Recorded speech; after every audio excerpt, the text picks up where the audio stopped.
اكو حديث للإمام علي عليه السلام عن آخر الزمان يقول بيه: في آخر الزمان إن أمراءهم يحكمون على الجور، وعلماءهم على الطمع، وعبادهم على الرياء، وتجارهم على الحل بالربا، ونساءهم على زينة الدنيا، ولا يعرفون علماءهم إلا بثوب حسن، ولا يعرفون القراء إلا بصوت حسن، ولا يعبدون الله إلا في شهر رمضان، فإن كانوا كذلك سلط الله عليهم سلطانا لا علم له ولا حلم ولا رحم له. واسمع بعد شي يقول: وتكون لأهل ذلك الزمان وجوه جميلة وضمائر رديئة، من رآهم أعجبوه ومن عاملهم ظلموه، وجوههم وجوه الآدميين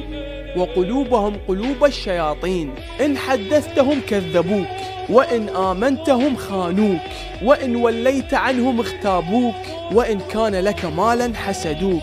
وإن بخلت عنهم بغضوك.